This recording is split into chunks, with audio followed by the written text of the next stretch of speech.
My depressed colleague is accusing me of bullying him after all the work I put in to save him from drowning because I disciplined him for leaking sensitive information, and now I'm being forced to defend myself. Posted by you/bullying boss. I, 39F, manage a team of 12 people, and last year, a 13th member, 44M, was added when other managers refused to deal with him any longer. He has been diagnosed with depression and generalized anxiety disorder. He is morbidly obese and suffers from musculoskeletal problems related to obesity and diabetes. When he was assigned to me, it was because I had successfully helped other mentally ill staff members, and I was happy to take him on, believing I could help. We made progress and steadily increased his level of work. While it has never reached an acceptable level, I made accommodations to relieve pressure, hoping this would lead to sustained long-term improvement. I also sought out equipment to help him be more physically comfortable given his obesity. I felt we were making progress. Unfortunately, he committed a serious breach of security by sending out personal information to someone not legally entitled to receive it, and I had to place him on formal disciplinary action. Since then, he has been on sick leave for over 3 months. He is now subject to attendance management procedures and has reached out to a local mental health group, claiming that I have bullied and harassed him. According to him, this alleged bullying and harassment have made it impossible for him to return to work. I have documented evidence proving this is untrue. When he was informed that he needed to move away from me for health and safety reasons, he became very distressed and demanded to stay with me for mental health reasons. I have signed documentation in which he states that I am supportive and that he does not want the reasonable accommodations I have offered, such as shorter days, fewer days, and longer breaks. I have a meeting with him and his support workers from the mental health group, and I have no idea how to handle it. How should I approach this? I can prove he is lying and that he has a pattern of lying to get out of trouble. I have no concerns about my bosses, as they are well aware that this is an utterly unfounded allegation. My concern is that he is completely unsuited to the job, and because he refuses to acknowledge any responsibility for his mistakes, it is impossible to correct them. Relevant comments. Commenter. You definitely need to speak with someone like an HR specialist before the meeting. You need advice from a professional who knows how to handle this specific situation. Ops response. I have spoken with our internal HR, but they are terrified that any accusations of bullying a person with mental health problems could be problematic since it is a hot topic at present. I have referred the person for counseling internally, and they have repeatedly told me, documented, that they have taken up this service. My concern is that this meeting is not an internal one, it is with people who specifically represent individuals with mental health problems, and I don't know how to respectfully say that the person is lying through their teeth without sounding like a bully. To be clear, their lies aren't malicious, and I don't believe this one is either. It is something said to solve an immediate need. In this case, they need to explain the amount of time they have had off sick, and admitting it is due to their own actions is too terrifying.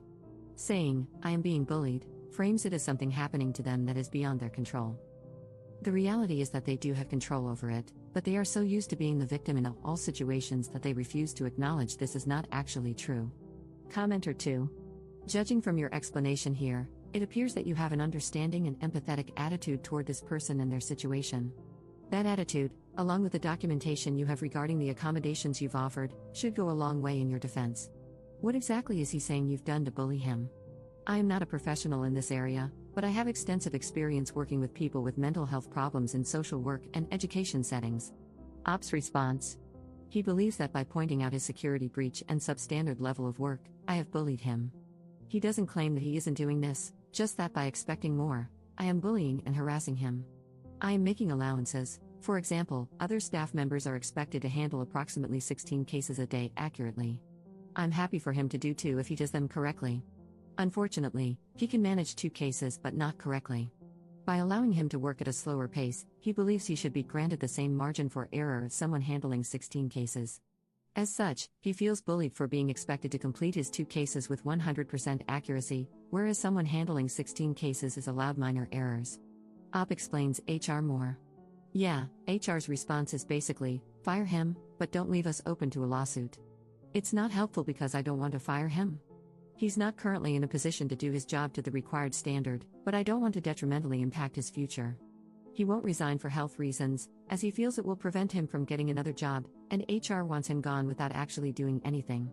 I'm stuck in the middle because, as manipulative as his mental health issues are, they are real.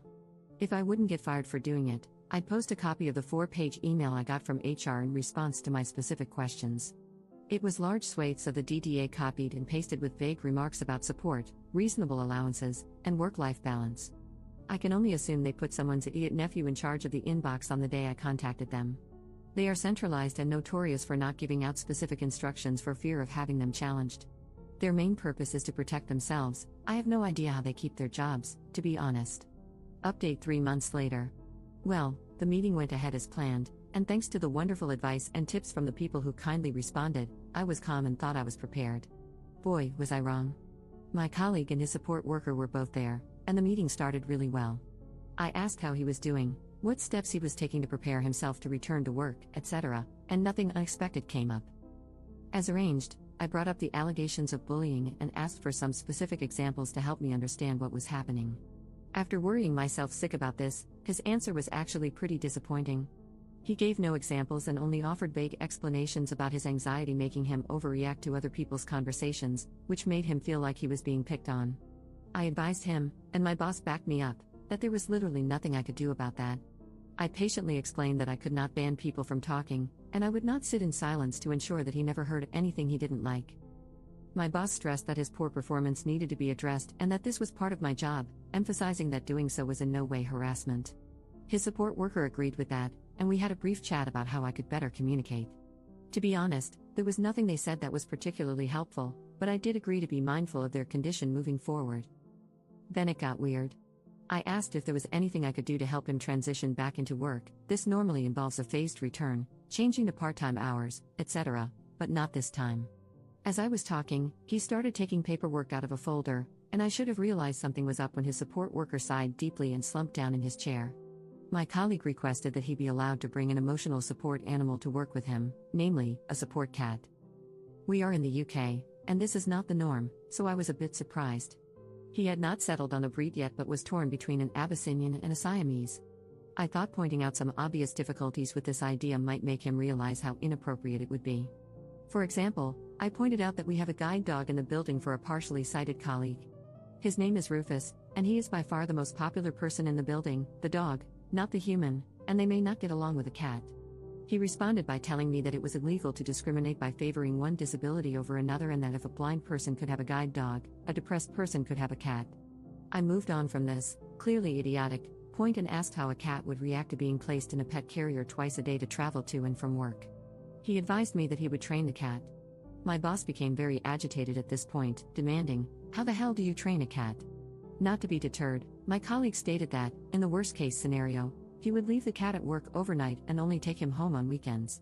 I asked how he intended to cope with litter tray cleaning, etc. Given his serious weight issues, bending down to empty a litter tray would be difficult for him. He presented me with a spreadsheet he had created, featuring a team rota for cleaning up after the cat and feeding it.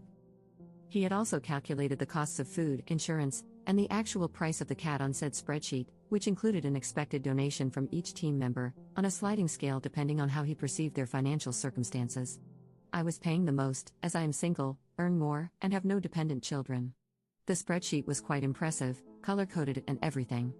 I politely said no to that, and he then started insisting that the company should pay, as it would be a legitimate business expense to accommodate his disabilities.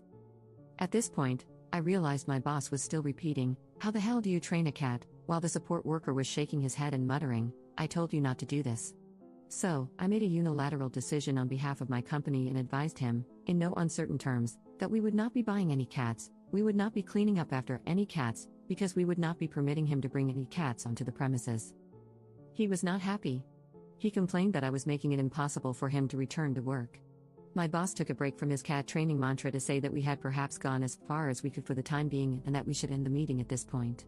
As we were leaving, he made a point of telling the support worker, "There will be no bloody cats." The support worker nodded and agreed that this was entirely fair. I didn't hear anything from him for a week or so, then received another 4-week sick note from him. So, I called, as per our company procedure, to check in and see how he was doing. He was still very unhappy about my discriminatory anti-cat stance and advised that he would be taking it further. 2 weeks later, I received a letter from what initially looked like a local solicitor's office. It advised me that I was being sued for breaking disability discrimination laws.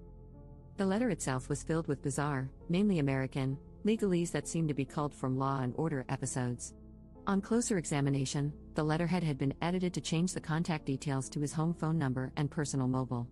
I'm not sure whose address he used, but it wasn't the solicitor's in question. I handed it to my boss, who had also received one, so both were forwarded to our legal department. I was advised to have no further contact with him. The legal team has since informed me that his contract has been terminated with immediate effect. I am honestly stunned at how it turned out. I half expected him to be terminated due to the amount of time off sick and his unwillingness to address his performance issues, but I would never have guessed it would end like this. It is both funny and sad. Thank you so much to everyone who took the time to calm my nerves before the meeting, it really did mean the world to me.